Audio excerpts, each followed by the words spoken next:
La colopathie fonctionnelle est une pathologie qui affecte le côlon, comme son nom l'indique, et qui provoque des troubles digestifs. La colopathie fonctionnelle est très proche de ce qu'on appelle le syndrome du côlon irritable, ces deux pathologies étant probablement intriquées.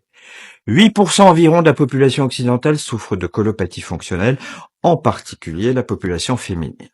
Cette pathologie est caractérisée par des malaises abdominaux associés à des douleurs abdominales et des diarrhées, ou alors à des douleurs abdominales et une constipation. Il est aussi possible de constater une alternance de diarrhée et de constipation. À noter également qu'un soulagement est souvent constaté à l'émission des selles. Les symptômes de la colopathie fonctionnelle touchent l'ensemble du tube digestif et peuvent donc concerner aussi bien l'estomac et l'intestin grêle que le côlon proprement dit.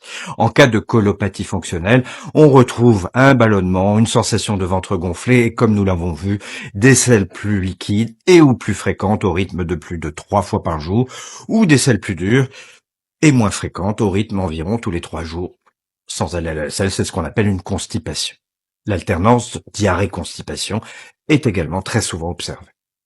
Les principaux conseils de prévention qui permettent de diminuer le nombre et l'intensité des crises de colite sont de limiter la consommation de plats épicés, et les épices en général, comme la moutarde ou le curry, mais également les fritures, les crudités, les haricots secs, les fèves, les lentilles, les choux, la choucroute, les aliments trop gras, les viandes grasses et les poissons gras. Évitez également le café, le thé, les boissons à base de cola, les boissons gazeuses et l'alcool. Le point maintenant sur les aliments autorisés. Viande maigre grillée, jambon cuit, poisson grillé, cabillaud, truite, colin, le lait en poudre, les pommes de terre à la vapeur, surtout, les haricots, carottes, courgettes, mais cuits à l'eau, les fruits cuits à l'eau ou en gelée, le miel, l'eau minérale et le vin rouge avec modération. Pensez à bien mastiquer les aliments et de façon très lente. Mangez à heure fixe, évitez les médicaments irritants comme les laxatifs et évitez le stress qui représente, comme dans de nombreuses pathologies, un facteur de risque important. Et pour terminer, un dernier point encore très important.